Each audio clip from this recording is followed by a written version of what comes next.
1억 원짜리 자산이 반년 만에 5천만 원으로 쪼그라드는 일이 벌어지고 있습니다. 미래를 선점하겠다며 거금을 들여 계약서에 도장 찍었던 수많은 사람들이 지금 땅을 치고 후회하고 있습니다. 바로 전기차 이야기입니다. 왜 시대의 흐름이자 친환경의 상징이던 이 물건이 독먹는 하마로 전락했을까요? 2025년 현재, 지금 전기차를 사면 1년 뒤 반드시 후회하게 됩니다. 급격한 가치 폭락, 부족한 충전 시설, 검증 안 된 품질까지 이 거품 붕괴의 실체를 함께 파헤쳐 보겠습니다.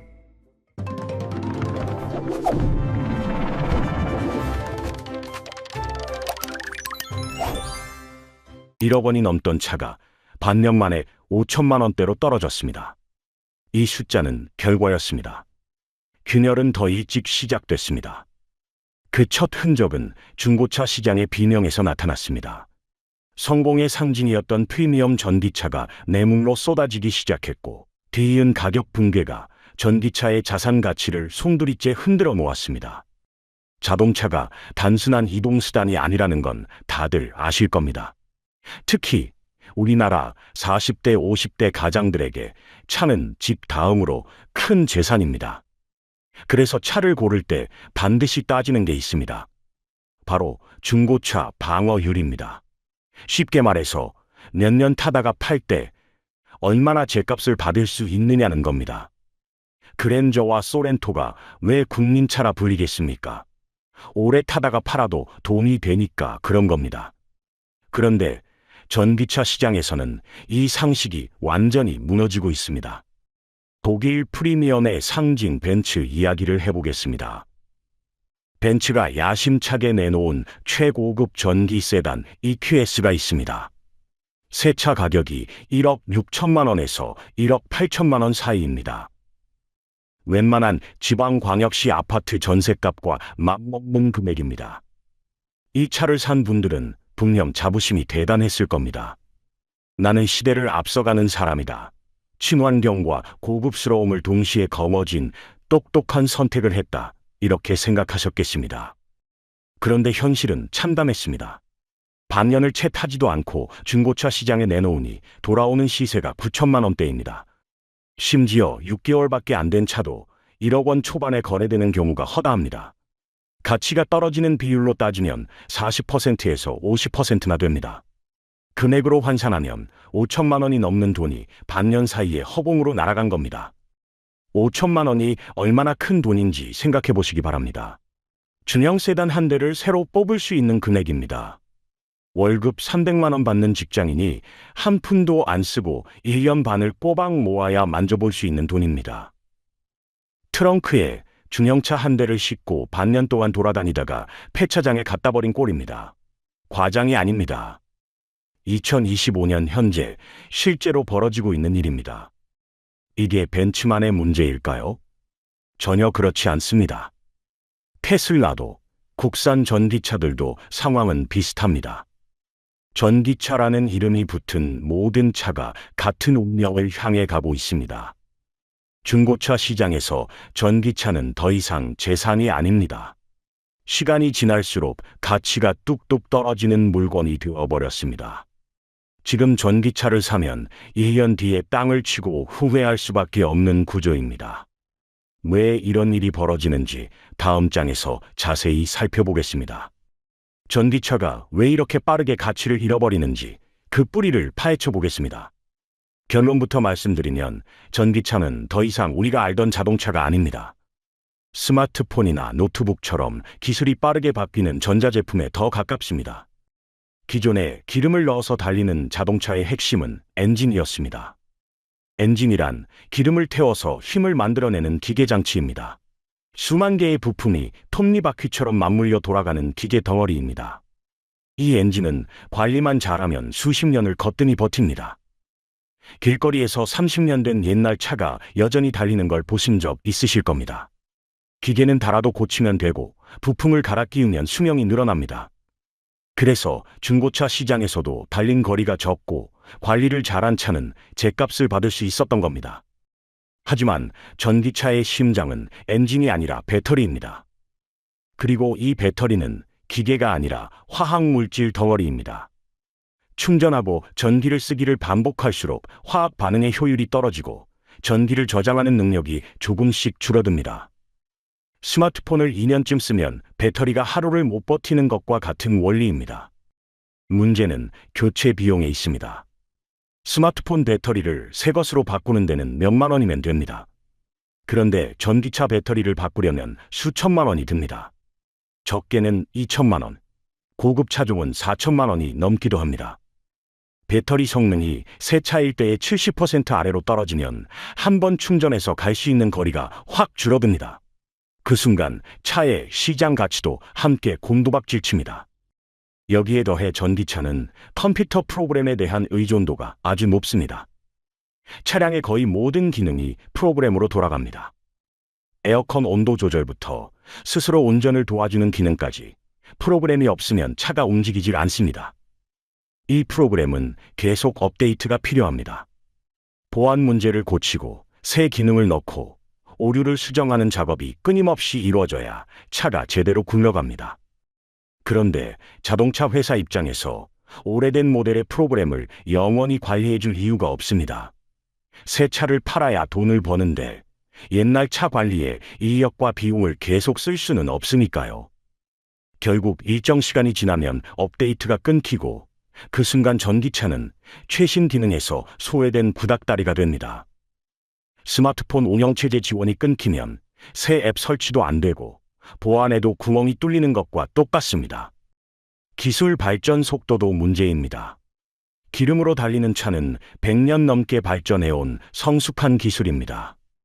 5년 전 차와 올해 차의 성능 차이가 크지 않습니다. 하지만 전기차와 배터리 기술은 지금 엄청난 속도로 바뀌고 있습니다. 2년 전에 최첨단이던 배터리가 오늘은 구식 취급을 받습니다.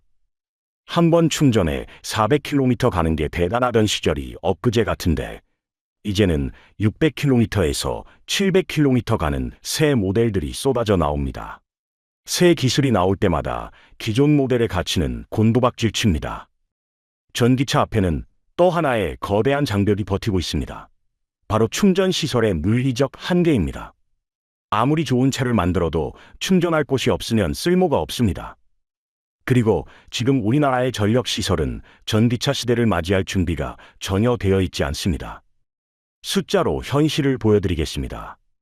전기차 한 대를 완전히 충전하는 데 필요한 전력은 일반 가정집 7가구가 하루 동안 쓰는 전기량과 맞먹습니다. 한 대도 이 정도인데 아파트 단지 전체가 전기차로 바뀌면 어떻게 될까요? 우리나라 아파트 단지의 평범한 저녁 풍경을 떠올려 보시기 바랍니다. 퇴근 시간이 되면 주차장이 빠르게 채워집니다. 직장인들이 일 끝내고 돌아오는 시간대가 겹치니까요. 이제 이 차들 중 70%에서 80%가 전기차라고 상상해 봅시다. 다들 거의 동시에 충전기를 꽂습니다. 그 순간 아파트 전력망에 무슨 일이 벌어질까요? 답은 간단합니다. 대규모 정전이 터집니다. 아파트 전체가 깜깜해지는 겁니다. 지금 대부분의 아파트 단지는 이런 수준의 전력 부하를 버틸 설계가 안 되어 있습니다. 수십 년 전에 지은 건물들은 말할 것도 없고 최근에 완공된 새 아파트조차 전기차 시대를 대비한 전력 시설을 제대로 갖추지 못한 곳이 대부분입니다. 변압기는 높은 전압을 낮춰서 가정에서 쓸 수 있게 바꿔주는 장치인데 이 변압기 용량이 모자랍니다. 전기를 나눠주는 설비도 낡았고 각 집으로 연결된 전선이 감당할 수 있는 전류량에도 한계가 있습니다. 그러면 해결책은 뭘까요? 전력 설비를 통째로 바꿔야 합니다. 변압기를 새로 달고 굵은 전선을 다시 깔고 전기를 분배하는 장치를 업그레이드해야 합니다. 문제는 이 공사에 어마어마한 돈이 든다는 겁니다. 아파트 한 단지만 해도 수억 원에서 수십억 원이 필요합니다. 전국의 모든 아파트와 주택가, 상업시설까지 합치면 그 규모는 상상을 초월합니다. 이 비용을 누가 낼 것인가? 여기서 싸움이 시작됩니다. 정부가 내야 합니까? 한국전력이 내야 합니까? 아니면 아파트에 사는 사람들이 나눠서 내야 합니까? 현재로서는 답이 없습니다. 서로 미루기에 바쁠 뿐입니다. 전력시설 투자 없이 전기차만 늘어나면 결국 시스템 전체가 버티질 못합니다. 충전 시간 문제도 심각합니다. 기존에 기름 넣는 차는 주유소에서 5분이면 탱크를 가득 채울 수 있습니다. 하지만 전기차는 빠른 충전기를 써도 30분에서 1시간, 느린 충전은 8시간 넘게 걸리기도 합니다. 명절에 고속도로 휴게소 충전소마다 줄이 길게 늘어선 모습 보신 적 있으실 겁니다. 충전되기만 몇 시간씩 날리는 일이 흔합니다. 추운 겨울이나 더운 여름에는 상황이 더 나빠집니다. 전기차는 난방이나 에어컨을 켜면 배터리 소모가 확 늘어납니다. 한겨울에 히터를 틀면 원래 400km 가던 차가 250km밖에 못 가는 일도 생깁니다. 그만큼 충전을 자주 해야 하고 충전소는 더 붐비게 됩니다. 미래는 분명 전기차의 시대일지 모릅니다.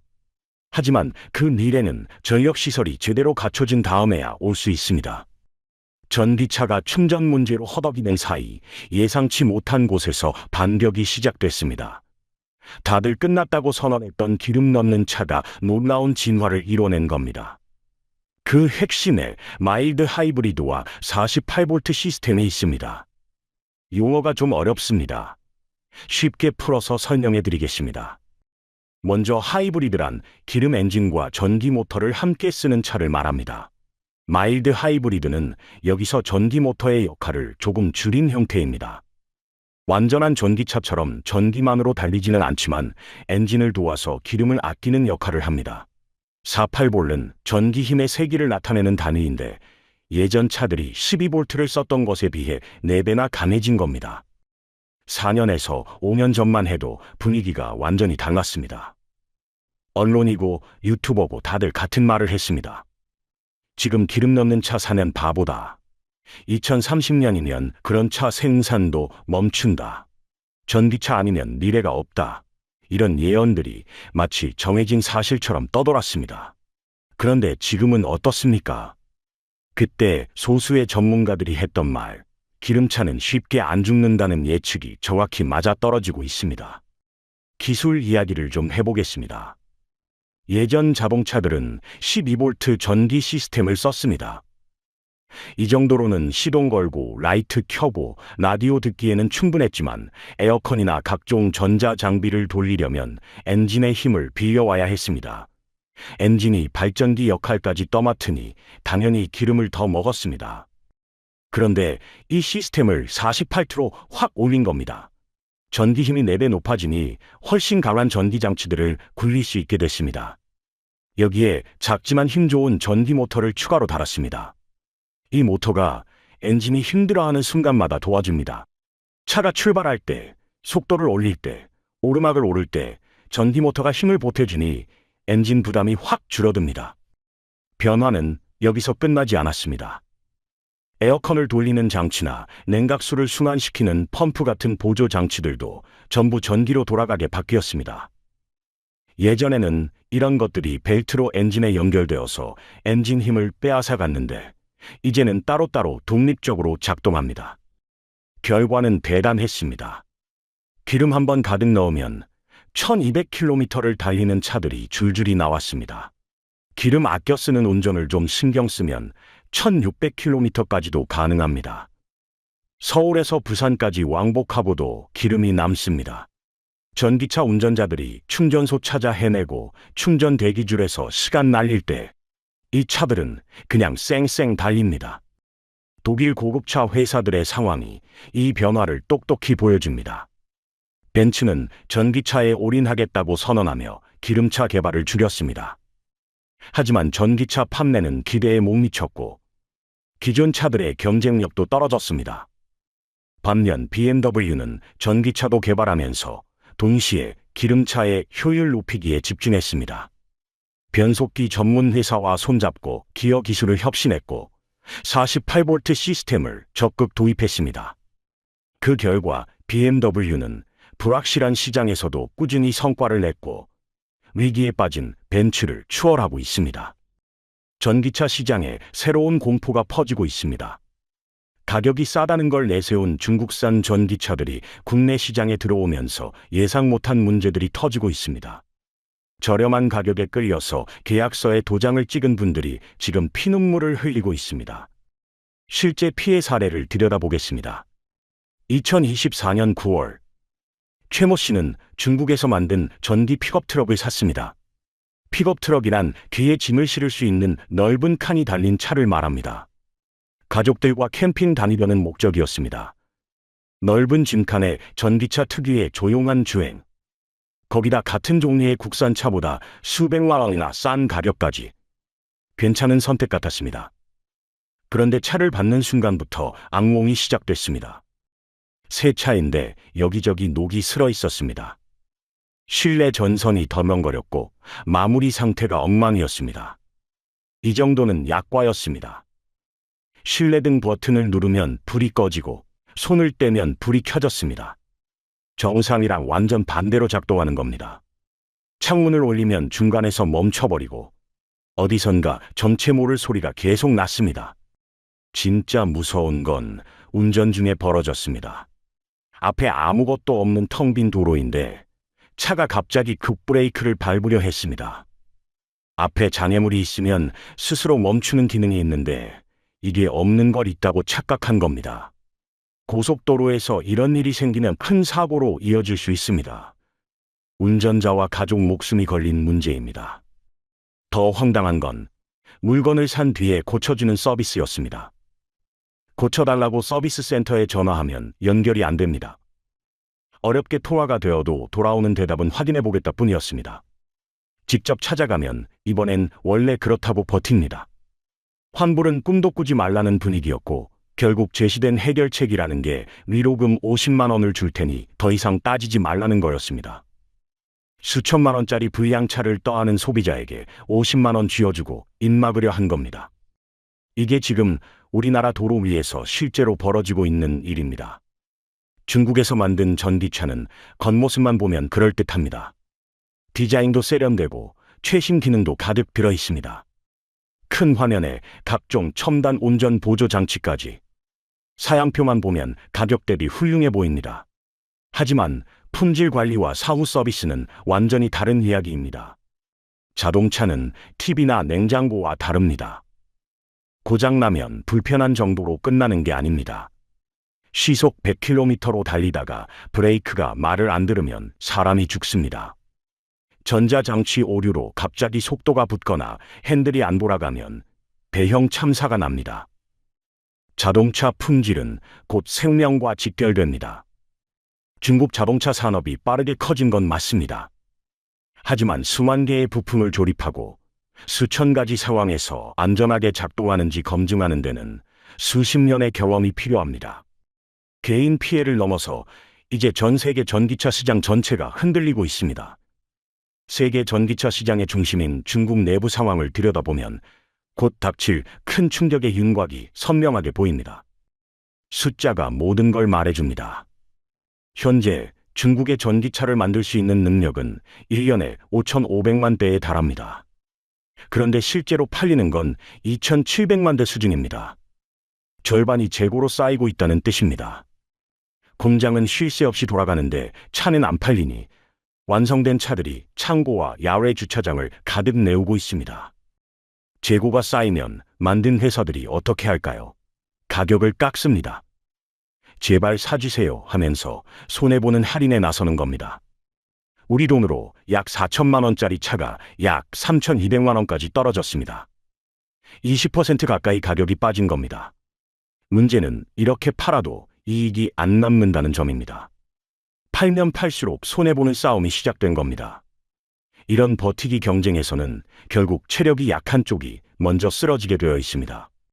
이 치열한 경쟁에서 승승장구하던 세 곳 1위 기업 BYD조차 흔들리기 시작했습니다.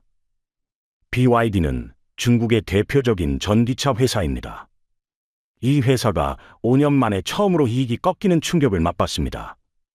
매출액은 39조 원에 달했지만 순이익은 전년보다 33%나 줄었습니다. 판매 금액은 늘었는데 남는 돈은 줄었다는 건 이익을 깎아가며 판매량을 유지했다는 뜻입니다. 가격 전쟁의 타격이 업계 1등에게도 미친 겁니다. 중국 전기차 시장에는 약 130개 회사가 뒤엉켜 있습니다. 이 중에서 돈을 버는 곳은 BYD를 포함해 딱 4곳뿐입니다. 나머지 126개 회사는 적자 상태로 버티고 있거나 이미 문 닫을 준비를 하고 있습니다. 정부 보조금으로 겨우 영양하던 회사들이 수두룩한데 그 보조금마저 끊기려 합니다. 중국 정부가 2025년부터 전기차 보조금을 크게 줄이겠다고 발표했습니다. 보조금이 끊기면 무슨 일이 벌어질까요? 줄줄이 망하는 사태가 예상됩니다. 살아남는 회사는 손에 꼽을 정도가 될 겁니다. 문제는 이 과정에서 엄청난 양의 남은 차들을 어떻게든 처분해야 한다는 점입니다. 미국과 유럽은 이미 문을 걸어 잠갔습니다.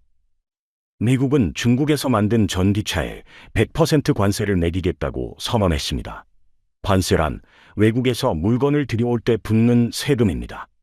100%면 원래 가격의 2배를 내야 한다는 뜻입니다. 사실상 팔지 말라는 겁니다. 유럽도 높은 관세 장벽을 세우고 있습니다. 미국도 막히고 유럽도 막히면 넘쳐나는 중국산 전기차들은 어디로 갈까요? 규제가 느슨하고 시장이 열려있는 곳으로 쏟아질 수밖에 없습니다. 우리나라가 바로 그런 곳입니다. 중국과 지리적으로 가깝고 무역협정 덕분에 관세 장벽도 낮습니다. 중국 입장에서는 남는 재고를 털어내기에 딱 좋은 시장입니다. 지금까지 전기차의 문제점들을 살펴봤습니다. 그렇다면 전문가들은 왜 지금 전기차를 사지 말라고 할까요? 단순히 문제가 많아서가 아닙니다. 지금 사면 손해보는 구조적인 이유가 있기 때문입니다. 첫 번째 이유는 가격이 계속 떨어지고 있다는 겁니다. 중국발 가격 전쟁으로 새 차 가격이 매달 떨어지고 있습니다. 오늘 4천만 원에 산 차가 6개월 뒤에는 3천만 원에 팔릴 수 있습니다. 새 차를 사는 순간 이미 손해가 시작되는 겁니다. 여기에 중고차 가격까지 떨어지니 이중으로 손해를 보게 됩니다. 지금 전기차를 사면 1년 뒤에 같은 돈으로 더 좋은 차를 살 수 있었다는 걸 깨닫게 됩니다. 두 번째 이유는 기술이 아직 완성되지 않았다는 겁니다. 배터리 기술은 지금 이 순간에도 진화하고 있습니다. 충전 시간은 짧아지고 한 번 충전으로 갈 수 있는 거리는 늘어나고 수명은 길어지고 있습니다. 2년 뒤에 나올 전기차는 지금 나온 것보다 훨씬 좋을 겁니다. 그런데 굳이 지금 불완전한 기술에 거금을 투자할 이유가 있을까요? 세 번째 이유는 충전 환경이 개선되고 있다는 겁니다. 정부와 기업들이 충전소 확충에 투자하고 있습니다. 아파트 충전 시설 의무화 법안도 논의되고 있습니다. 몇 년만 기다리면 지금보다 훨씬 편하게 충전할 수 있는 환경이 만들어질 겁니다. 지금 불편함을 감수하고 살 필요가 없습니다. 네 번째 이유는 정부 정책이 불안정하다는 겁니다. 전기차 보조금은 매년 줄어들고 있습니다. 올해 받을 수 있는 보조금과 내년에 받을 수 있는 보조금이 다릅니다. 충전 요금 정책도 바뀔 수 있습니다. 지금은 기름값보다 싸게 충전할 수 있지만 전기차가 늘어나면 충전 요금이 오를 가능성이 높습니다. 지금 계산한 경제성이 몇 년 뒤에는 완전히 달라질 수 있습니다. 다섯 번째 이유는 대안이 있다는 겁니다. 앞서 말씀드린 것처럼 기름차의 연비가 크게 좋아졌습니다. 하이브리드 차량은 전기차의 장점을 많이 가져오면서도 충전 걱정이 없습니다. 굳이 검증 안 된 전기차를 고집할 이유가 없습니다. 결국 지금 전기차를 사는 건 손해보는 장사입니다. 가격은 떨어지고 기술은 발전하고 환경은 개선되고 있습니다. 조금만 기다리면 더 좋은 차를 더 싸게 살 수 있습니다. 전문가들이 기다리라고 하는 건 그 때문입니다. 모든 이야기를 종합해 보겠습니다. 전기차는 분명 미래의 방향입니다. 언젠가는 대부분의 차가 전기로 달리는 시대가 올 겁니다. 하지만 그 언젠가가 바로 지금은 아닙니다. 지금 전기차를 사면 어떤 일이 벌어질까요? 반년 뒤에 같은 차의 새 차 가격이 수백만 원 떨어져 있을 겁니다. 중고로 팔려고 내놓으면 산 값의 절반밖에 못 받을 겁니다. 충전소 앞에서 줄 서서 기다리는 시간이 쌓일 겁니다. 한겨울 히터 때문에 배터리가 빨리 닳아서 불안할 겁니다. 혹시 불이 나면 어쩌나 걱정될 겁니다. 그리고 1년 뒤에 훨씬 좋은 신형이 더 싼 가격에 나오는 걸 보게 될 겁니다. 현명한 소비자라면 지금은 기다려야 합니다. 시장이 안정되고 기술이 성숙해지고 충전 환경이 갖춰질 때까지 지켜보는 게 현명합니다. 그때 가도 늦지 않습니다. 오히려 그때가 더 좋은 차를 더 합리적인 가격에 살 수 있는 시점입니다. 정부 보조금 몇백만 원에 흔들리지 마시기 바랍니다. 보조금보다 더 큰 돈을 가치 하락으로 잃게 됩니다. 주변에서 전기차 샀다고 자랑해도 부러워하지 마시기 바랍니다.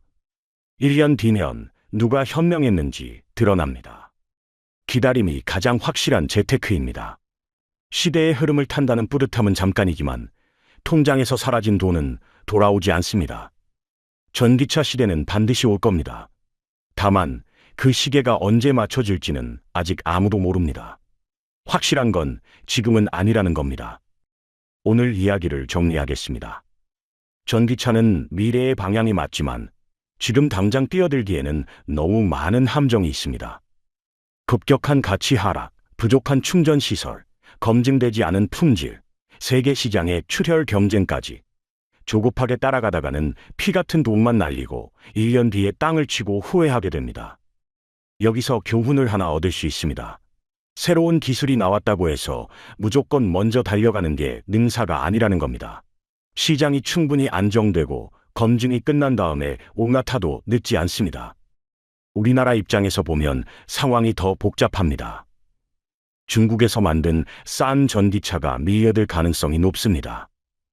국내 자동차 산업과 일자리가 위협받을 수 있습니다. 동시에 친환경이라는 시대적 요구도 외면할 수 없습니다. 이 사이에서 소비자인 우리는 냉정하게 판단해야 합니다. 보조금에 흔들리지 말고 광고에 넘어가지 말고 실제 이득과 손해를 꼼꼼히 따져봐야 합니다. 그렇다면 여러분은 어떻게 생각하십니까? 전기차, 지금 사야 할까요? 기다려야 할까요? 댓글로 의견을 남겨주시기 바랍니다. 다음 편에서는 더 충격적인 이야기를 준비했습니다. 우리가 매일 먹는 음식에 숨겨진 불편한 진실을 파헤칠 예정입니다. 돈과 관련된 정보, 남들보다 빠르게 알고 싶다면 지금 구독 버튼을 눌러주시기 바랍니다. 구독하시면 새 영상이 올라올 때마다 가장 먼저 알림을 받으실 수 있습니다. 좋아요는 이 영상을 더 많은 분들께 알리는 데 큰 힘이 됩니다. 다음 영상도 기대해 주시기 바랍니다.